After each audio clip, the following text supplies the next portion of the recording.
Hello student, good morning. Welcome back to my YouTube channel math success Mantra. और आज मैं फिर आपके सामने एक बार हाजिर हूँ नंबर सिस्टम को लेकर। कल भी मैंने नंबर सिस्टम चैप्टर को ही पढ़ाया था और कल मैंने केवल क्या किया था, नंबर सिस्टम में कितने टाइप के नंबर होते हैं उसके बारे में डिस्कशन किया था। और आज मैं क्या करूँगा कि उसी पे बेस्ड कुछ क्वेश्चन को आपको बताऊँगा जिससे आपका कॉन्सेप्ट और अच्छे से क्लियर हो जाए। तो चलिए स्टार्ट करते हैं हम जो क्वेश्चन है उसको लेकर। उससे पहले मैं ये बता देना चाहता हूँ कि आप लोग यदि वीडियो नहीं देखे हैं, मेरी प्रीवियस वीडियो नहीं देखे हैं जो कल अपलोड हुई है यूट्यूब पे, तो उसको जाकर फिर से देखें और देखने के बाद ही इस वीडियो को देखें। तो ऐसा होगा कि यदि पिछले वाला वीडियो आप देख लेते हो तो ये वीडियो अच्छे से समझ में आता है, और यदि आप पिछली वीडियो नहीं देखोगे तो इस वीडियो को समझ में या ये क्लास आपको समझ में नहीं आती है। तो इसलिए मैं कह रहा हूँ कि आप प्रीवियस वीडियो को अच्छे से देख लीजिए, उसमें आपको सारी चीज़ें क्लियर हो जाएगी कि नंबर्स क्या क्या होते हैं। नंबर के बारे में हमने बताया है कि रियल नंबर होता है, नेचुरल नंबर होता है, होल नंबर होता है, फिर से इंटीजर्स होते हैं, रेशनल होते हैं, इरेशनल होते हैं, उसके बाकायदे डिफिनीशन और उसके एग्जाम्पल सहित हमने आपको खूब अच्छे से समझाया है। ठीक है, तो उसको देखिए और बाद में इसको फिर आके करिए। तो जब आप नंबर सिस्टम पढ़ लेते हो तो पहला क्वेश्चन यही आता है, आपको रेशनल और इरेशनल के बारे में क्वेश्चन आता है कि बताइए कि ये रेशनल होगा कि नहीं होगा। तो हमने क्या टोटल 9 यहाँ पर एग्जाम्पल लिखे हैं, इसमें से कुछ रेशनल भी हैं, कुछ इरेशनल भी हैं। तो आपको सॉर्ट आउट करना है, फाइंड आउट करना है कि कौन सा रेशनल होगा, कौन सा रेशनल नहीं होगा। तो अब चलिए, क्वेश्चन है check whether the following numbers are rational और इरेशनल। कौन से नंबर रेशनल हैं और इरेशनल है आपको फाइंड आउट करना है। तो कल हमने आपको बताया था कि कोई भी नंबर यदि p/q के फॉर्म में लिखा जाता है, किस फॉर्म में, p/q के फॉर्म में, where p and q are integer. p और q क्या होने चाहिए, इंटीजर होने चाहिए। अब तुम कहोगे कि सर p/q तो समझ में आ रहा है लेकिन इंटीजर नहीं समझ में आ रहा। तो कल देखिएगा, इंटीजर की डिफिनीशन हमने बताया था कि इंटीजर क्या होता है, नेचुरल नंबर। ये सब नेचुरल नंबर है, ये इंटीजर होता है। और आपको ये भी बताया था कि यदि किसी नंबर के सामने जैसे 2 है और 2 के सामने कुछ नहीं लिखा है तो सामने प्लस ऑलरेडी माना जाता है। और नेचुरल नंबर का नेगेटिव ले लोगे तो क्या बन जाएगा, ये बन जाएगा। और एक 0, ये सब मिलके इंटीजर बनता है। ध्यान से देखिए, आपको कल डिफिनीशन ये बताया गया है कि natural number with positive sign and negative sign including 0 are called integers. तो आपको क्लियर हो गया इंटीजर्स। यदि कल नहीं भी देखे हैं, नहीं भी समझ में आया तो आज फिर से समझिए कि इंटीजर्स होते क्या हैं। Natural number with positive sign. अब कहोगे सर प्लस तो आपने लगाया नहीं है, तो देखो कोई भी नंबर के सामने प्लस नहीं लिखा जाता है। यदि कुछ भी नहीं लिखा है इसका मतलब प्लस होता है। ठीक है, तो विथ पॉजिटिव साइन, ये सारे प्लस साइन के साथ हैं। कुछ नहीं लिखा है इसका मतलब ये पॉजिटिव नंबर है। और विथ नेगेटिव साइन, ये नेचुरल नंबर का देखो नेगेटिव, 1 नेचुरल नंबर था उसका नेगेटिव, 2 नेचुरल नंबर है उसका नेगेटिव, 3 नेचुरल नंबर है उसका नेगेटिव, इंक्लूडिंग 0। ये टोटल नंबर्स जो होते हैं वो इंटीजर कहलाते हैं। और फिर आपको बताया था कि कोई भी नंबर यदि p/q के फॉर्म में हो, where p and q integer, p और q क्या होने चाहिए, यहाँ से होने चाहिए। लेकिन कंडीशन क्या है, q is not equal to 0। Condition ये है कि q 0 नहीं होना चाहिए, मतलब किसी भी फ्रैक्शन का डिनोमिनेटर 0 नहीं होना चाहिए। ये दोनों इंटीजर तो होने चाहिए, मतलब p और q यहीं से होने चाहिए, लेकिन q की वैल्यू 0 नहीं होनी चाहिए। चलिए तो स्टार्ट करते हैं। अब आपसे पूछा गया कि ये रेशनल होगा कि नहीं होगा। तो पहले तो आप बताइए कि ये क्या है, ये क्या इंटीजर है, नहीं है। क्यों नहीं है, यदि ये नेचुरल नंबर होता और इसके सामने कुछ नहीं लिखा है इसका मतलब प्लस है। तो ये नेचुरल नंबर होता है और पॉजिटिव में होता है तब तो ये इंटीजर कहलाता है। लेकिन चूँकि square root of 2 natural number नहीं होता है इसलिए ये इंटीजर नहीं होगा। और यदि इंटीजर बाय इंटीजर के फॉर्मेट में, ये तो इंटीजर है, 3 क्या है, इंटीजर है, क्योंकि 3 नेचुरल नंबर है तो 3 इंटीजर भी है, लेकिन √2 इंटीजर नहीं है। और यदि इंटीजर बाय इंटीजर का फॉर्मेट नहीं बनता है तो वो क्या होगा, रैशनल नहीं होगा, वो क्या हो जाएगा, इरेशनल हो जाएगा। क्या हो जाएगा, इरेशनल। क्यों इरेशनल है भाई, क्योंकि √2 आपका इसका जो न्यूमरेटर है वो इंटीजर नहीं है, क्योंकि रैशनल होने के लिए इंटीजर बाय इंटीजर होना चाहिए। तो ये पहला क्वेश्चन हो गया आपका इरेशनल। दूसरा है 0 क्या होगा। तो ध्यान से देखिए, 0 को हम लिख सकते हैं 0/1। क्या लिख सकते हैं, 0/1 लिख सकते हैं। किसी भी नंबर का डिनोमिनेटर आप 1 बना सकते हो अपनी इच्छा के अनुसार, अपनी स्वेच्छा से। समझ में आ रही बात है? तो 0 को हम 0/1 लिख सकते हैं। क्लियर? अब ये बताइए 0 इंटीजर है भाई, देखो 0 इंटीजर है क्योंकि इंटीजर में 0 भी है, 0 हो, और 1 भी इंटीजर है क्योंकि 1 क्या है, नेचुरल नंबर है, पॉजिटिव साइन के साथ है, तो ये भी इंटीजर है। 0 भी इंटीजर है, इंटीजर बाय इंटीजर का फॉर्मेट है। एक कंडीशन और चेक करना है कि इसका डिनोमिनेटर p/q में क्यों नहीं 0 होना चाहिए। देखो न्यूमरेटर 0 हो सकता है, डिनोमिनेटर 0 नहीं होना चाहिए। तो यहाँ पर आपके डिफिनीशन को फॉलो कर रहा है। 0/1 ये भी इंटीजर, ये भी इंटीजर, इंटीजर बाय इंटीजर है, और डिनोमिनेटर इसका 0 भी नहीं है, और इसलिए ये क्या हो जाएगा, आपका रेशनल हो जाएगा। ध्यान से देखते चलिए, यदि एक बार पता। अब देखो ये लिखा है 2/0 है तो इंटीजर बाय इंटीजर में, लेकिन इसका डिनोमिनेटर 0 आ गया। देखो इंटीजर बाय इंटीजर होना चाहिए, p भी इंटीजर, q भी इंटीजर, लेकिन डिनोमिनेटर 0 नहीं होना चाहिए। तो यहाँ इंटीजर बाय इंटीजर तो है बट डिनोमिनेटर 0 हो गया है, इसलिए ये क्या हो जाएगा। देखो अब कहोगे कि ये क्या नंबर है, तो ये बता देते हैं, ये इरेशनल नंबर नहीं है, ये नॉट डिफाइंड में आता है। क्या आता है? Not defined. ये जो नंबर है अभी तक डिफाइंड नहीं हुआ है। ध्यान से देखिए, किसी भी नंबर का डिनोमिनेटर 0 है तो ना ही वो रेशनल होगा, ना ही वो इरेशनल होगा, वो नॉट डिफाइंड नंबर में आता है। इसके बारे में फिर कभी चर्चा कर लेंगे, लेकिन याद रखिएगा किसी भी नंबर का डिनोमिनेटर 0 है तो वो नॉट डिफाइंड होता है। इसके बाद से आते हैं 4, तो 4 को क्या लिख सकते हैं, 4/1। अब 4/1 आ गया तो 4 भी इंटीजर है क्योंकि 4 नेचुरल नंबर है, 1 भी इंटीजर है क्योंकि 1 नेचुरल नंबर है विद पॉजिटिव साइन। देखो कोई भी natural number natural by natural है, मतलब इंटीजर बाई इंटीजर होगा, क्योंकि नेचुरल नंबर को कहते हैं पॉजिटिव इंटीजर। तो ये इंटीजर बाई इंटीजर में है तो सीधी सी बात है वो क्या हो जाएगा, रेशनल हो जाएगा। और डिनोमिनेटर 0 भी नहीं है भाई, 1 है। अब ये है तो देखो ये निगेटिव इंटीजर और ये positive integer, integer by integer, denominator 0 भी नहीं है तो क्या हो जाएगा, रेशनल हो जाएगा। ये आ गया। देखो 4 तो इंटीजर है लेकिन √3 इंटीजर नहीं है, और 4/√3 इंटीजर बाई इंटीजर नहीं हुआ। देखो रेशनल होने के लिए इंटीजर बाई इंटीजर होना चाहिए, लेकिन यहाँ पर हम देख रहे हैं कि न्यूमरेटर तो इसका इंटीजर है बट डिनोमिनेटर नॉट इंटीजर है। इसका मतलब ये रेशनल नहीं होगा, क्या बन जाएगा, इरेशनल हो जाएगा, इरेशनल हो जाएगा। अब यहाँ आते हैं ये वाली चीज़ें। अब बार बार क्वेश्चन इधर जब 6 नंबर तक क्वेश्चन आप लोग देखे हो तो यहाँ पर कहीं भी रूट आ गया, स्क्वायर रूट आ गया है तो ऑटोमेटिकली वो इरेशनल हो जा रहा है, लेकिन ऐसा हमेशा नहीं होता है। जैसे यहाँ पर अब √9 को क्या लिख सकते हो, 3 लिख सकते हो। सिंप्लीफाई करोगे तो स्क्वायर रूट ऑफ 9 क्या हो जाएगा, 3 हो जाएगा, और 3 को 3/1 लिख सकते हो।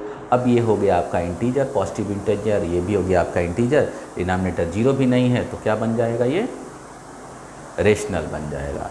अब देखो √4 को क्या लिख सकते हो, 2, सॉल्व करोगे तो स्क्वायर रूट 4 क्या हो जाता है, 2 बन जाता है, और 2/6 सिंप्लीफाई करोगे 1, तो integer by integer, positive integer by positive integer, और डिनोमिनेटर 0 भी नहीं है तो ये भी क्या हो जाएगा, आपका रेशनल हो जाएगा। और आ गया 7 positive integer -3 positive negative integer, इसका न्यूमरेटर 7 है पॉजिटिव इंटीजर और इसका डिनोमिनेटर -√3 है, नेगेटिव इंटीजर है, इंटीजर बाय इंटीजर में है, और इसका डिनोमिनेटर 0 भी नहीं है तो इसलिए ये भी क्या हो जाएगा, रेशनल हो जाएगा। मुझे अब लग रहा है कि आपको समझ में आ गया होगा और क्लियर है कि समझ में आ रहा होगा। यदि आप प्रीवियस वीडियो देख लेते हो और इस वीडियो की 9 क्वेश्चन को प्रैक्टिस कर लेते हो तो रेशनल और इरेशनल फाइंड आउट करना आपके लिए क्या हो जाएगा, बहुत ही आसान हो जाएगा। ठीक है, तो चलिए अब हम चलते हैं दूसरे क्वेश्चन में। तो इसके बाद से जो टॉपिक आता है वो आता है representation of rational number on number line system. तो इसको देख लेते हैं, एक टॉपिक और आज देखते हैं, ठीक ना। क्वेश्चन करिएगा। तो अब है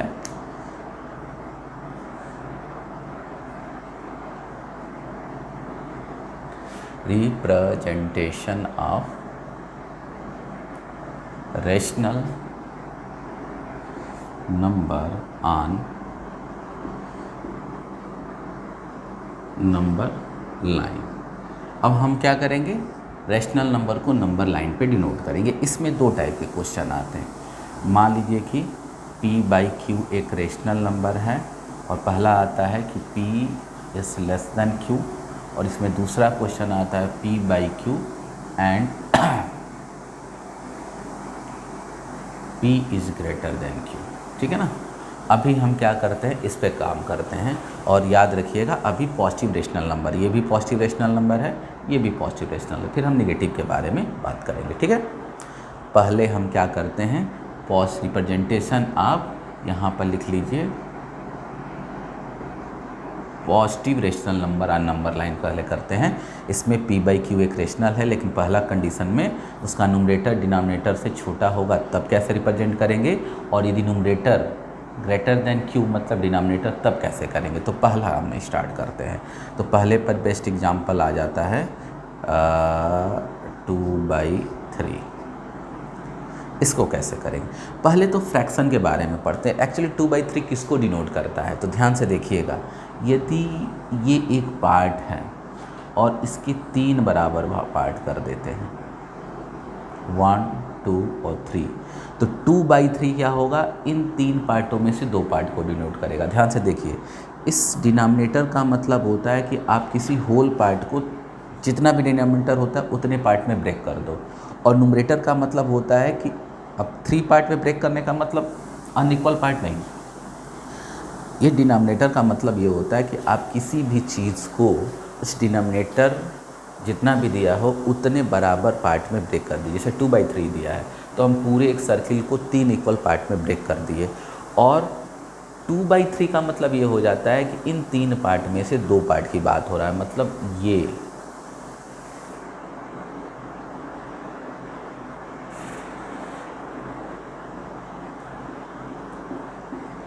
ये आपका ये जो टोटल पोर्शन है, ये हम जो लाइन खींच दी है, ये 2/3 को डिनोट करेगा। समझ में आ रही बात है।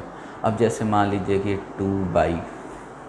3/4 का मतलब होता है कि आप किसी चीज़ को 4 पार्ट में, जितना डिनोमिनेटर होगा उतने पार्ट में डिवाइड करिए और उसके 3 पार्ट को ले लीजिए। मतलब कौन सा, एक पार्ट ये, एक पार्ट ये, ठीक ना, और एक पार्ट ये हो जाएगा आपका 3/4 हो गया। क्लियर हो रही बात है। तो अब फ्रैक्शन का आपको मतलब समझ में आ गया होगा कि 2/3 मतलब 3 पार्ट में से 2 पार्ट, 3/4 का मतलब होता है किसी चीज़ के 4 पार्ट में से 3 पार्ट ले लेना या 3 पार्ट। इस तरह से आप फ्रैक्शन को समझिए। अब कैसे नंबर लाइन पे डिनोट करेंगे किसको, 2/3 को, तो चलिए स्टार्ट करते हैं। तो पहले तो नंबर लाइन बनाएंगे। नंबर लाइन कोई नया नहीं है आपके लिए, पहले आप बना लीजिए नंबर लाइन। क्या होता है, 0 होता है, फिर 1 होता है, फिर 2 होता है, फिर 3 होता है, और इधर @1, और इधर क्या होता है -1, -2, -3 @1, इधर माइनस इनफाइनाइट तक इधर, और इधर प्लस इनफाइनाइट तक हम जाते हैं। चलिए, अब कभी भी यदि ऐसा फ्रैक्शन है जिसका न्यूमरेटर हमेशा डिनोमिनेटर से छोटा है, तो उसका रिप्रेजेंटेशन हमेशा 0 to 1 में होगा। यदि वो किस टाइप का रेशनल है, पॉजिटिव रेशनल है। तो ध्यान से देखिए, यदि कोई भी ऐसा रेशनल हो जो पॉजिटिव रेशनल नंबर हो और उसका न्यूमरेटर डिनोमिनेटर से छोटा हो, तो हमेशा उसका रिप्रेजेंटेशन 0 और 1 के बीच में ही होगा। ठीक है ना, क्योंकि इसकी वैल्यू ही क्या होती है, 1 से छोटी होती है और 0 से बड़ा होता है। रिप्रेजेंट कैसे करेंगे, तो ध्यान से देखिए, जब 0 to 1 में होता है तो 0 to 1 को हम जितना डिनोमिनेटर है उतना इक्वल पार्ट में डिवाइड कर लेंगे। कितने इक्वल पार्ट में डिवाइड करेंगे, 3 इक्वल पार्ट्स में। तो 3 पार्ट्स में हमने डिवाइड कर लिया, 1, 2 और 3, 1 पार्ट, 2 पार्ट और 3 पार्ट। 2/3 किसको डिनोट करता है, 3 में से 2 पार्ट को डिनोट करता है। मतलब ये 3 पार्ट हो गया, उसमें से हम 2 पार्ट ले लेंगे। 2 पार्ट हमेशा कहाँ से काउंट करेंगे, 0 से। जो भी काउंट करना होगा 0 से करेंगे। तो 1 पार्ट, 2 पार्ट, तो ये हो जाएगा 2/3। आपको समझ में आ गया होगा। ध्यान से देखिएगा, पहले क्या करेंगे, यदि ऐसा रेशनल नंबर लेते हैं जो पॉजिटिव रेशनल नंबर है और उसका न्यूमरेटर डिनोमिनेटर से छोटा है, उसको रिप्रेजेंट करना होगा। तो पहले नंबर लाइन बनाएंगे। यदि न्यूमरेटर डिनोमिनेटर से छोटा है तो उसका रिप्रेजेंटेशन हमेशा 0 to 1 में होगा, और उसको रिप्रेजेंट करने के लिए हम क्या करेंगे कि 0 to 1 को इस डिनोमिनेटर के बराबर इक्वल पार्ट में डिवाइड कर देंगे। जैसे डिनोमिनेटर 3 है तो उसको 3 पार्ट में डिवाइड कर देंगे। और अब इस 2/3 इस पार्ट को यहाँ रिप्रेजेंट होगा कि यहाँ रिप्रेजेंट होगा कि यहाँ रिप्रेजेंट होगा, उसके लिए हम 2/3 है तो इस 3 पार्ट में से 2 पार्ट ले लेंगे। 2 पार्ट कहाँ से लेंगे? 0 से लेंगे, 1 2, 2/3। इसका मतलब ये हुआ कि ये यहाँ से यहाँ तक 2/3 डिनोट करेगा। क्या करेगा? ये यहाँ से यहाँ तक 2/3 को डिनोट करेगा। ये एग्जाम्पल आपको समझ में आ गया होगा।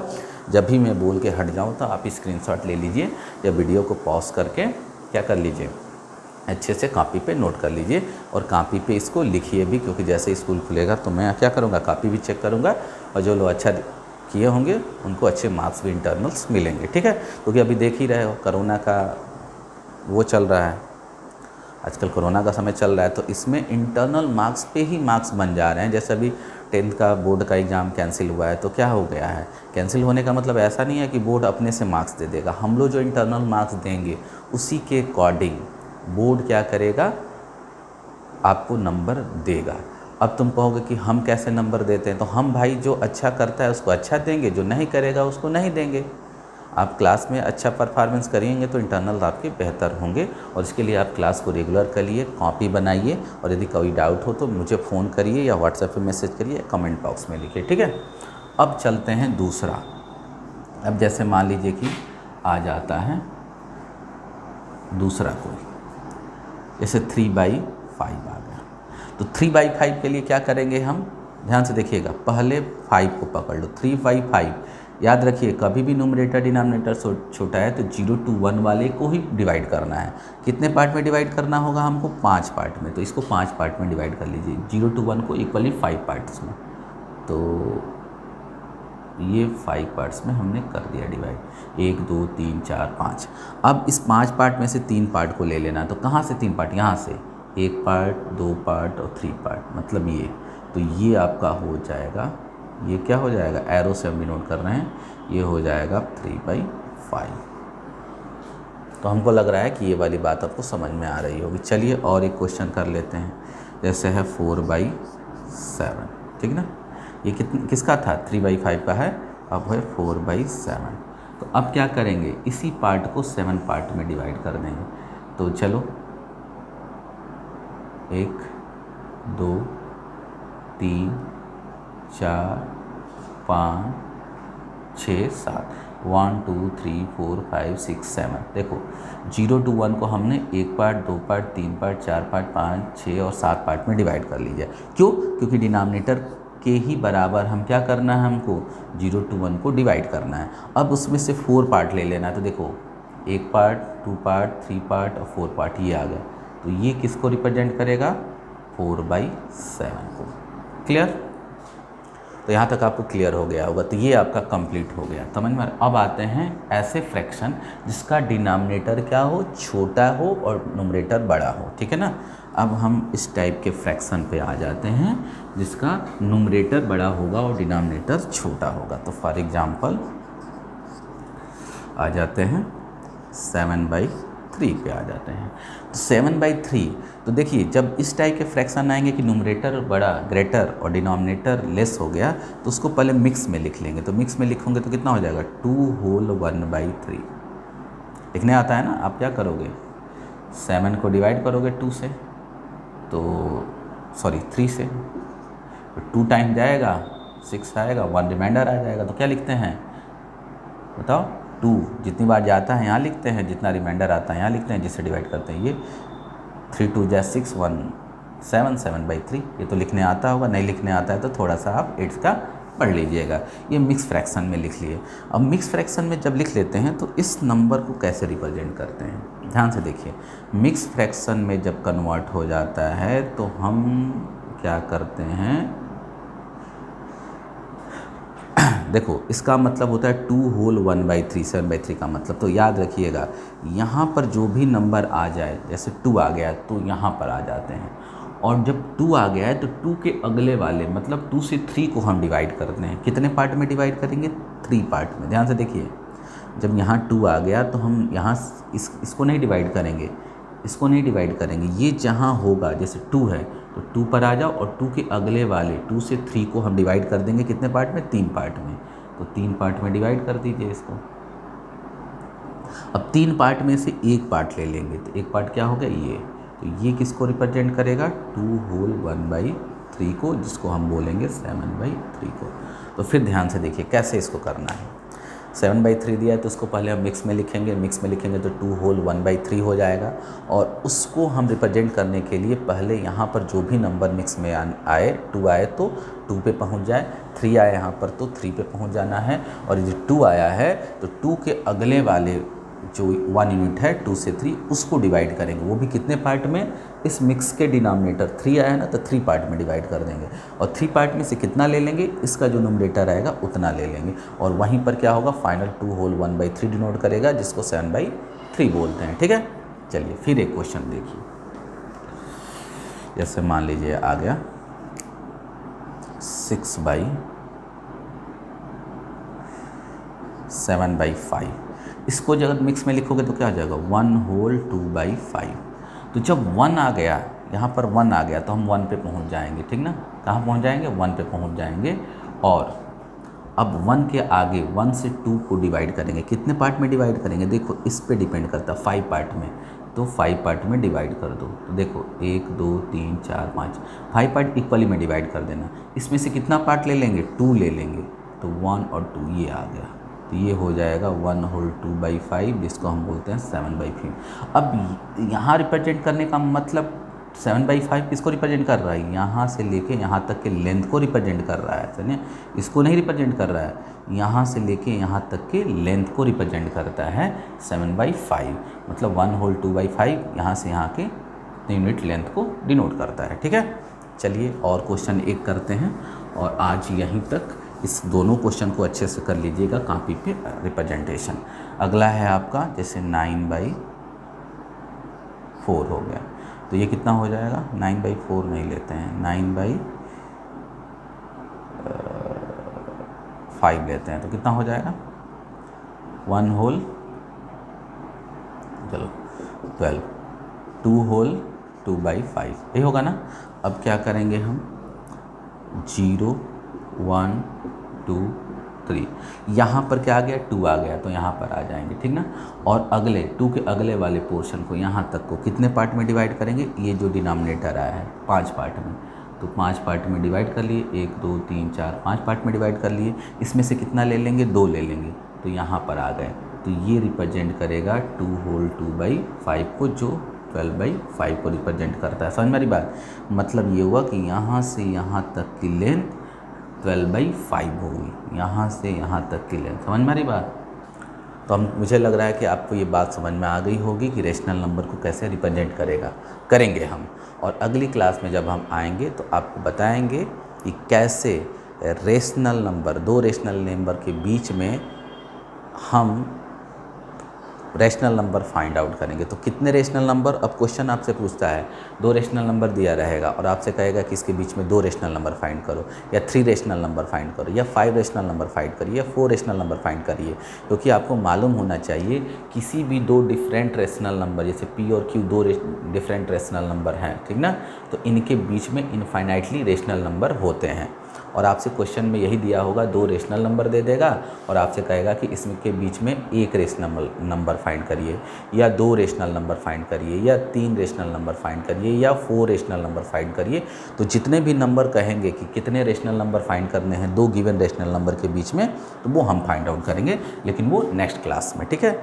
और यहाँ तक की वीडियो आपको कैसी लगी, समझ में आ रहा है कि नहीं आ रहा, वो आप कमेंट बॉक्स में ज़रूर लिखेंगे। वीडियो को शुरू से अंत तक देखिए, कॉपी बनाइए, और जो भी क्वेश्चन आप यहाँ कराया जा रहा है उसको होमवर्क की कॉपी पे ज़रूर नोट करिएगा, क्योंकि आपको क्लास वर्क होमवर्क 2 कॉपी बनानी है, इसी पर इंटरनल मार्क डिपेंड है। और हाँ, एक और सूचना है, यदि आप लोग एडमिशन नहीं कराए हो तो स्कूल में जाकर एडमिशन करा लो, रजिस्ट्रेशन स्टार्ट हो चुके हैं, और पढ़ाई भी धीरे धीरे स्टार्ट हो जाएगी पूरे ऑनलाइन प्लेटफॉर्म पे, और ये पढ़ाई कंटिन्यूस चलती रहेगी। और अब ये मत आप लोग कहिएगा कि सर स्कूल खुलेगा तब तो आप ये चैप्टर पढ़ाएंगे, नहीं, ऐसा नहीं होने वाला है। यदि मैं ये चैप्टर यहाँ पढ़ा दूँगा तो स्कूल खुलते ही मैं हो सकता हूँ कि इस चैप्टर को ना पढ़ाऊँ, क्योंकि ये official Delhi public convent school का मैं टीचर हूँ, और ऑफिशियली मैं ये पढ़ा रहा हूँ, और सारे क्वेश्चन मेरे वीडियो में रिकॉर्डेड हैं। यदि आप कॉपी नहीं बनाते हो तो हो सकता है आपके इंटरनल मार्क्स नहीं भी मिलेंगे। तो ये ज़रूरी है कि आप शुरू से अंत तक वीडियो को देखें और पूरा देखने के बाद कॉपी बनाएं, कॉपी में ये सारे क्वेश्चनों को नोट करें। मैं फिर कल आऊँगा एक नए वीडियो के साथ, एक नए टॉपिक के साथ। तब तक के लिए आप वीडियो देखते रहिए। Thank you.